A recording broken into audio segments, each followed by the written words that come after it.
अब हमें इस पेज को पढ़ना है सिर्फ, then our chapter will be completed.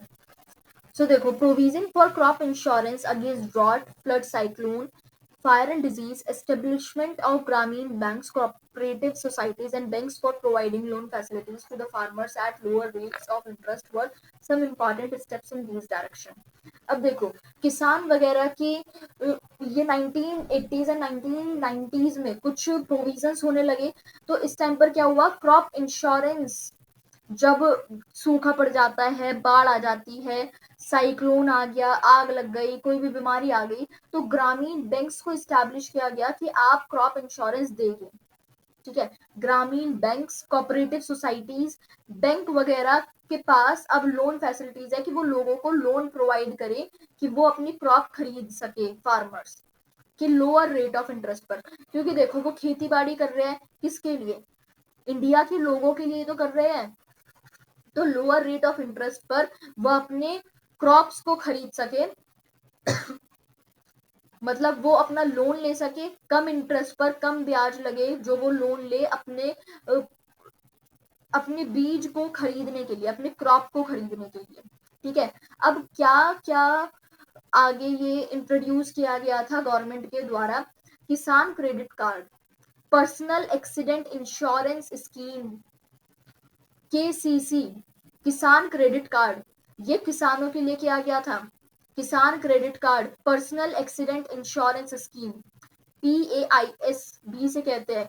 ये कुछ अदर स्कीम्स है जो कि इंडियन गवर्नमेंट ने फार्मर्स के बेनिफिट के लिए इंट्रोड्यूस की थी। Question would be asked also, 1 mark में इजीली पूछा जा सकता है कौन कौन सी स्कीम्स थी जो कि गवर्नमेंट ने फार्मर्स के बेनिफिट के लिए लागू की। किसान क्रेडिट कार्ड, क्या कौन सी की, किसान क्रेडिट कार्ड, और personal accident insurance scheme, PAIS, personal accident insurance scheme. ठीक है, more over special weather bulletins and agricultural programs for farmers were introduced on the radio and television. इससे भी आगे जो स्पेशल वेदर बुलेटिन्स है और agricultural programmes farmers के लिए इंट्रोड्यूस किए गए रेडियो और टेलीविजन पर।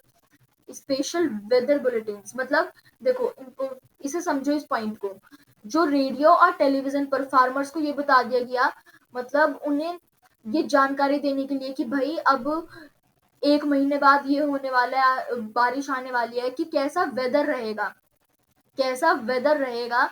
वेदर बुलेटिन्स मतलब वेदर से रिलेटेड अब रेडियो और टेलीविजन पर बताया जाने लगा कि फार्मर्स को पता रहे कि अब कैसा मौसम होने वाला है, कि उन्हें वो कैसा अपने क्रॉप्स का ध्यान रख सकते हैं। ठीक है, तो स्पेशल वेदर बुलेटिन्स और एग्रीकल्चरल प्रोग्राम्स फार्मर्स के लिए चलाए जाने लगे रेडियो पर और टेलीविजन पर। देखो, ये जो आप अभी पैराग्राफ पढ़ रहे हैं, इससे क्या क्वेश्चन बन सकता है कि सरकार ने क्या क्या किया फार्मर के सपोर्ट पे। ठीक है, तो उन्हें इतना उन्हें मिल गया कि वो अपना लोन फैसिलिटीज उन्हें प्रोवाइड कर दी कि वो अपने क्रॉप को खरीद सके, कि लो रेट ऑफ इंटरेस्ट पर उन्हें लोन दिया जाने लगा। कुछ स्कीम्स बनाई जैसे कि किसान credit card, personal accident insurance scheme बनाई गई। और तीसरा क्या हो गया, थर्ड पॉइंट देखो, उन्हें वेदर बुलेटिन्स और कुछ स्पेशल प्रोग्राम फार्मर के लिए बनाए जाने लगे कि वो रेडियो और टेलीविजन पर वेदर का हालचाल समझ पाए। गवर्नमेंट ने अनाउंस किया कि जो मिनिमम सपोर्ट प्राइस है और जो रीम्यूनरेटिव और जो प्रोक्योरमेंट प्राइस है, वो important crops to check the exploitation of farmers by speculators and middleman. अब सरकार ने ये अनाउंस किया जो मिनिमम सपोर्ट प्राइस है, मतलब जितना, देखो जो किसान है वो सरकार को बेचती है, अपना गेहूं सरकार को बेचती है, तो सरकार अपना 5-5 रुपए किलो, 10-10 रुपए किलो, मतलब जितना भी सरकार को लेना है वो उतने अमाउंट उसे दे देती है। देन सरकार अपना आगे अलग से अपने फिर वो बाद में बेचती है अपने ये क्रॉप वगैरह को। तो इसलिए गवर्नमेंट ने अनाउंस किया वो मिनिमम सपोर्ट प्राइस हम उसे कहते हैं, जो वो इतना जो किसान और सरकार के बीच का बीच में जो भी कंडीशंस वगैरह होती है, क्या प्राइस सेट होता है, वो होता है मिनिमम सपोर्ट प्राइस। और जो रीम्यूनरेटिव और जो प्रोक्योरमेंट प्राइस है, वो क्रॉप्स के लिए इंपॉर्टेंट होता है कि चेक करना कि फार्मर्स का तो कुछ नुकसान नहीं हो रहा ना उसमें, कि कभी सरकार ने इतना प्राइस रख दिया और फार्मर्स का खुद नुकसान हो रहा है। ठीक है, अब हम ये एक बॉक्स में दी हुई है, इसे पढ़ते हैं। भूदान और ग्रामदान किसे कहते हैं? महात्मा गांधी ने डिक्लेयर किया विनोबा भावे को एक स्पिरिचुअल हायर।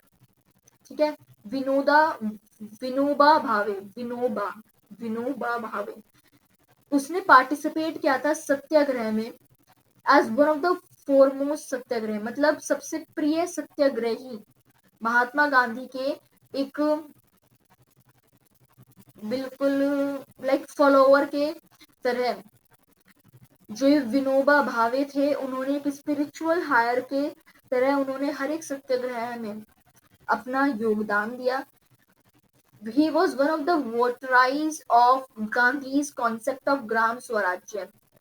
अब देखो, गांधी का एक कॉन्सेप्ट था ग्राम स्वराज्य, तो जो विनोबा भावे थे उन्हें भी बड़ा पसंद था ये कॉन्सेप्ट गांधी जी का, ये ग्राम स्वराज्य।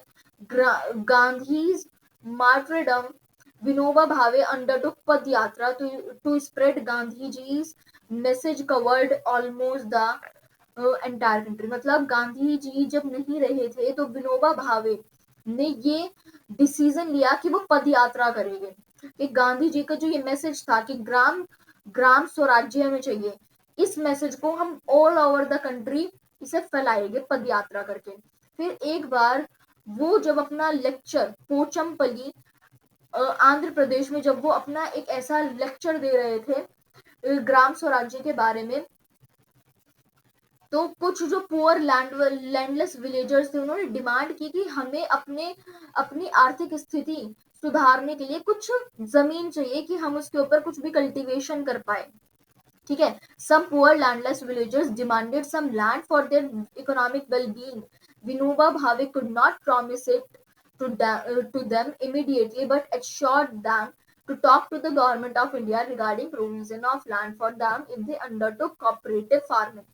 तो इसलिए जो कुछ पुअर लैंडलेस विलेजर्स थे उन्होंने डिमांड किया कि कुछ लैंड के लिए, इकोनॉमिक वेलबींग के लिए। तो विनोबा भावे अब प्रॉमिस तो नहीं कर सकते थे कि क्या पता वो अपने पास से थोड़ी अब ला कर देंगे, तो उन्होंने प्रॉमिस तो नहीं किया उसी टाइम पर, इमीडिएटली उन्होंने प्रॉमिस नहीं किया उन्होंने, लेकिन उन्हें ये सहारा दे दिया कि हाँ लाइक वो बात करेगी इस चीज पर सरकार से, भारतीय सरकार से इस चीज पर बात करेंगे।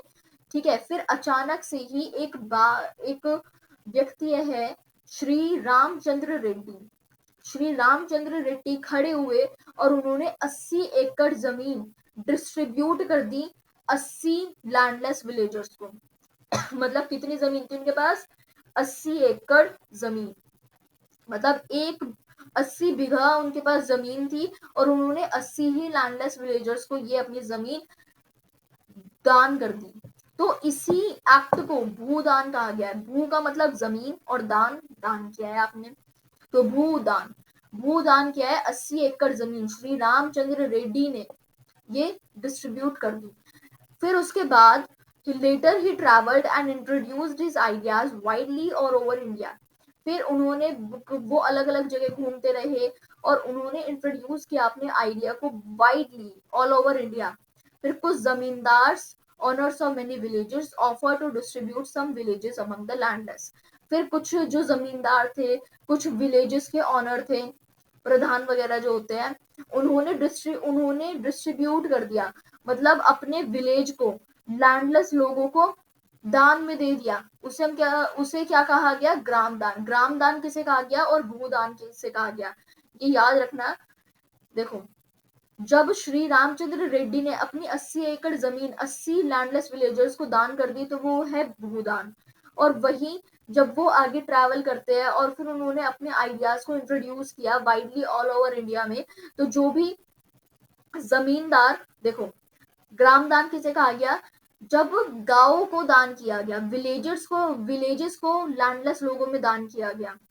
कुछ जमींदार थे और कुछ विलेजेस के ऑनर्स थे, उन्होंने ऑफर किया कि वो विलेजेस को लैंडलेस लोगों के बीच में बांट देगी, जिसे कि ग्राम दान कहा गया। हाउएवर कई सारे जो लैंड ओनर्स थे choose to provide some part of their land to the poor farmers due to the fear of land ceiling act. अब देखो, हालांकि जो कुछ कई सारे जो लैंड ओनर्स थे उन्होंने ये चूज किया कि वो अपने जमीन का कुछ पार्ट गरीब गरीब किसानों को दे देंगे, क्योंकि उन्हें किस एक्ट का डर था? लैंड सीलिंग एक्ट का उन्हें डर था। ठीक है, कई सारे जो लैंड ओनर्स हैं कि वो ये लैंड अपने पुअर फार्मर्स को दे दे, तो ये लैंड सीलिंग एक्ट का उन्हें डर था। तो ये जो भूदान और ग्राम दान है, ये मूवमेंट विनोबा भावे से इनिशिएट हुआ और ये एक ब्लडलेस रिवॉल्यूशन था। मतलब सारे काम इतने अच्छे अच्छे होते रहे लेकिन फिर भी कोई लड़ाई वगैरह नहीं हुई थी। ठीक है, कोई हिंसा नहीं हुई थी, इसलिए इसे खून वगैरह कुछ नहीं बहाया गया किसी का। ये एक ब्लडलेस रिवॉल्यूशन इसलिए इसे कहा गया। ठीक है, भूदान और ग्रामदान को। सो ये 3 एमसीक्यू देख लेते हैं। Which one of the following describes a system of agriculture where a single crop is grown on a large area.